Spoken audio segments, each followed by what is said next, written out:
I'ma still come in first place. Baby, I ain't second to none. I'ma tee you up on my beat day. I'ma just do what I want. Watch how young they stun. Thought I told y'all before.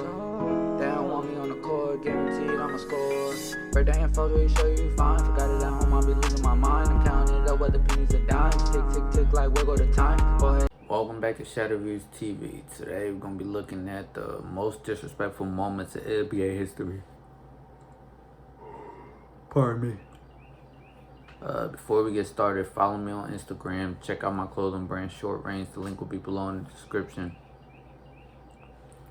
Don't forget to like, comment, subscribe, hit the bell notification button so you're notified every time I upload. Let's get into it.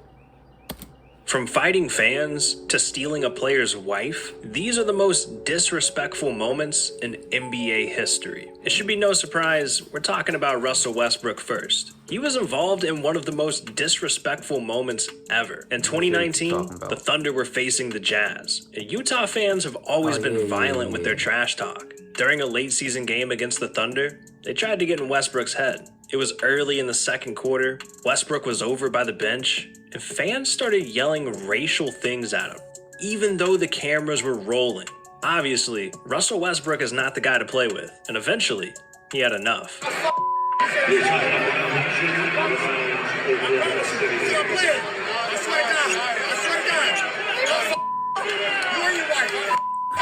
Damn, Russell. He didn't just threaten the man.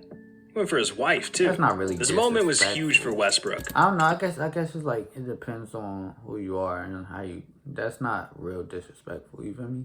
That's like, I don't know. It's regular. It's like regular confrontational words. You feel me? Ain't nothing disrespectful. Like to me, it's like fuck your dad, grandma, some shit like that. You feel me? Not threatening to beat him up.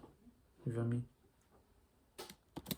Shifted his game. It was like the hate fueled him, and he went off, scoring 23 points and carrying the Thunder to a 98-89 win. After the game, Westbrook explained exactly what happened. I was started when this young man and his wife in the stands told me to get down on my knees like he used to. And for me, that's just completely disrespectful. I think it's racial. I think it's just inappropriate in the sense of there's no protection for the players. Sounds like these fans got off easy. I wouldn't have blamed Russ for swinging on him. And for those fans, they were on camera, so they got what they deserved. A lifetime ban from the Vivint Arena. But Westbrook isn't always the victim. Sometimes he's the one throwing shots. Back in 2015, the Thunder took on the Warriors. And during that game, Westbrook had 17 points, 17 assists, and 15 rebounds in a 127-115 win. You'd think he'd be happy doing that well and winning the game, but Barry Trammell was there. You know, the guy from this clip. What goes on when he goes to the bench? Why is Houston so successful? And it's a legitimate. Next question. It's a legitimate question. Next question. Next question. No, I think we'll keep the microphone. I had a question for Steven. Westbrook's a team player. He doesn't want anyone on his team feeling not good enough. I admire that, man. That's not disrespectful. So, following Westbrook's win, Barry was there to interview, and Westbrook was not having it. Are you upset with something? I just don't like you. You don't? No. That's not disrespectful. Do you not like Nick either? I love Nick, but I don't like you. Damn, Russell, that was just mean. But you know who isn't mean? Straightforward. Stephen Curry. Or at least that's what I thought. You wouldn't have expected Steph to instigate one of the most disrespectful moments in NBA history. But it came during the 2018 NBA Finals. The Warriors were up 1-0 against the Cavs.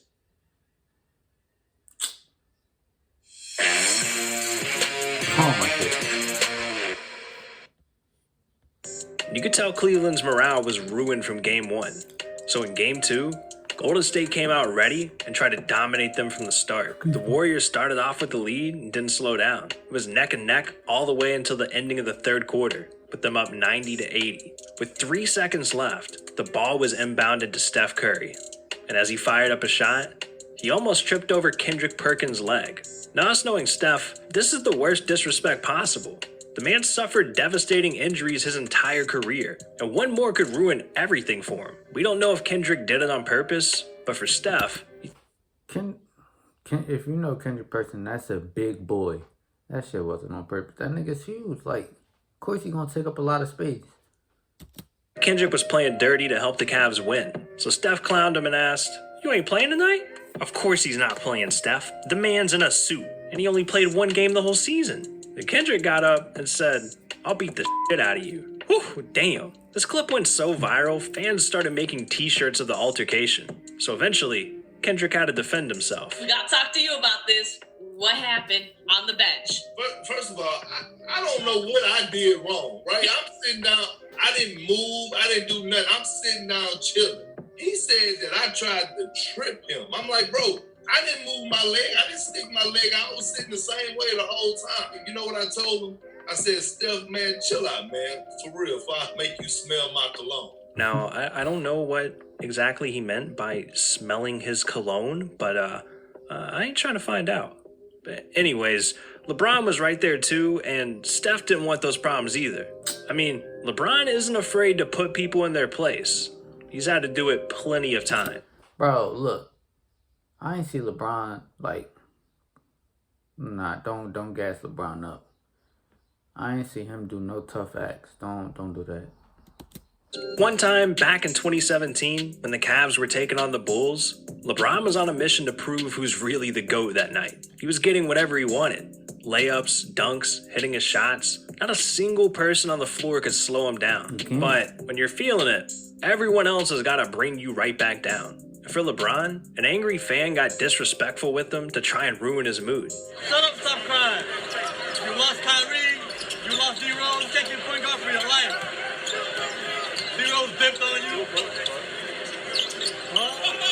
Damn, I bet LeBron walked out with dude's girl too. Because right after this, he went off for 23 points, 7 rebounds, 6 assists, and blew out the Bulls, 113-91. Fans at the United Center were pissed. They just watched LeBron get that much closer to becoming the GOAT. So when LeBron came back in 2019, Bulls fans had nothing but disrespect. And that's why a Bulls fan tried to do him dirty. But you know LeBron, he doesn't take no bullshit. The Lakers came into Chicago on a 5-game winning streak. But things were different this time. The Bulls were dominating the Lakers from the start. LeBron was doing everything he could. But by the fourth quarter, the Bulls were still leading, 93-80. But out of nowhere, LeBron took over. I mean, he looked like MJ out there. No one could stop him. Dropping 30 points, 10 rebounds, 11 assists. All right, can we stop comparing LeBron to Jordan? They play two different type of games. It's 2 different play styles. Just stop it. He made the Bulls look like a high school team. Then with 53 seconds left, LeBron headed to the bench. The Lakers were up 118-107, and obviously, LeBron was happy with the game he just had. But one weirdo in the crowd wasn't going to let him enjoy it. This fan did the most messed up thing imaginable. He didn't drop a like and subscribe to the channel. How could you? All I want in life is subscribers. So please, drop a like and subscribe. No. But that Bulls fan also tried clowning LeBron. So LeBron had to show him what happens when you bring your girl to his game.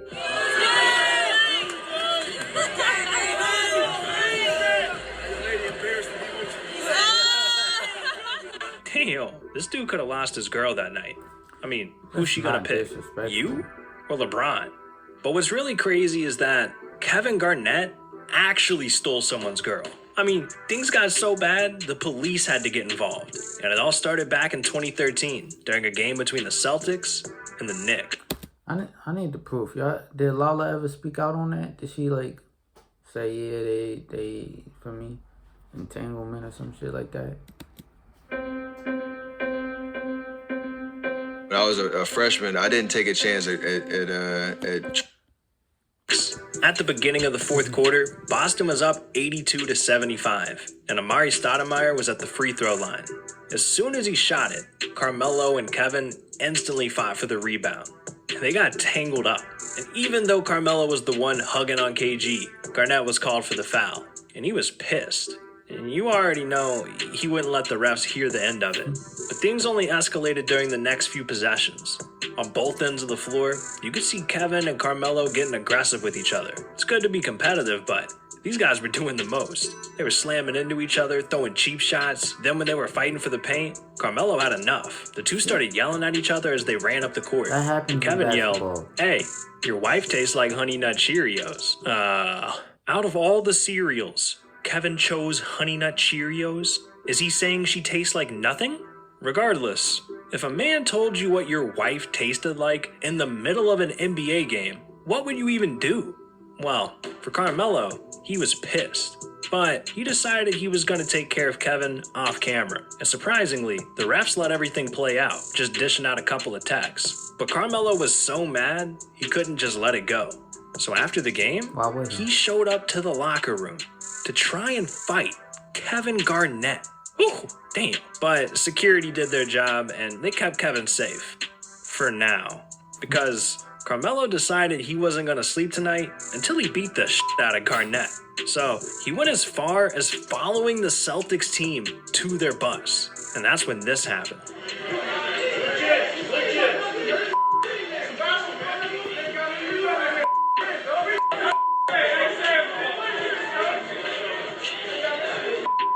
It took 5 NYPD officers, the entire arena security staff, and Knicks coach Mike Woodson to get things under control. Jesus, Carmelo don't play about his baby mama. But after Carmelo had some time to chill out, he told reporters, "I lost my cool. It's just something you don't say to another man." Carmelo doesn't mind making a scene when he's putting someone in their place. But I know one guy in the NBA that's even crazier, and he goes by the name of Kyrie Dredrick Irving. I mean, you don't know what to expect from him at any point, so it's no surprise he's been involved in some pretty disrespectful moments. One moment came before the 2020 season even started. Kyrie was tired of the media twisting his words, and he let everyone know about it when he posted on Instagram. I mean, you can't blame him. "I don't talk to pawns. My attention is worth more. This dude's been more focused on chess than basketball. What the hell's going on? Put the queens and knights down and pick up a damn basketball, Dredrick." Reference. Sorry, I lost my cool. No players ever disrespected the media like this. And Kyrie was slapped with 25... Man, fuck out of here. The media always disrespecting players. Fuck them. I'm sorry. I got a little... $1,000 in fines by the NBA because of this. But if that wasn't disrespectful enough, Kyrie went off the grid and couldn't be reached. Nobody, not even his auntie could get a hold of him. Then, out of nowhere, he went viral. Maybe he need time to himself. Like, fuck out of here.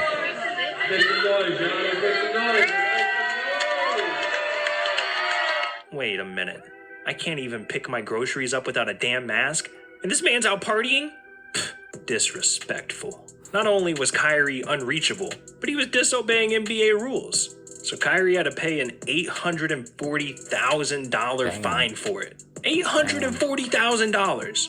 That's what the NBA gets when someone disrespects them. I mean, Man, I get disrespected every day. Too. I don't get shit.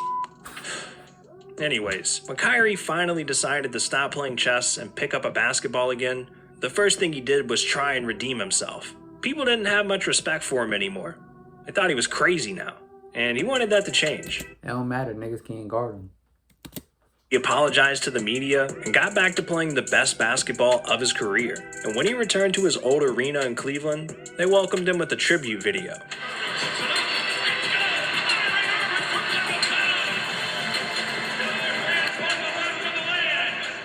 At the end, you could see Kyrie flipping off the invisible crowd with his ring finger.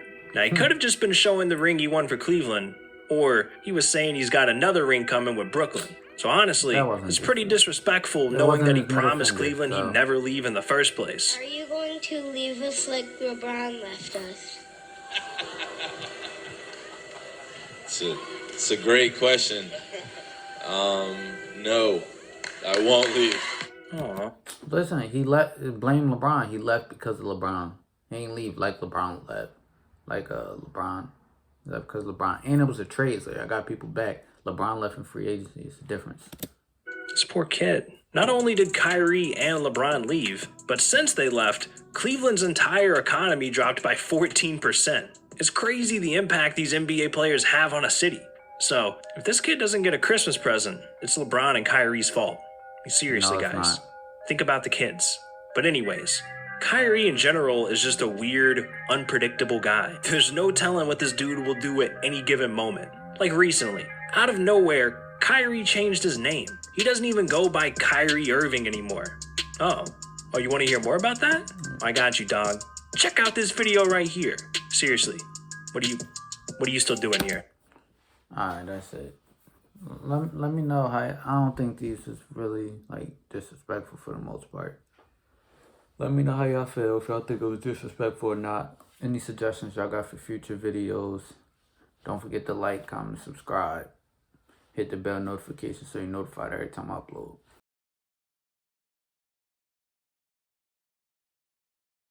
Rockstar, does she want a pop star? Shorty just been tweaking, she said she just want a pop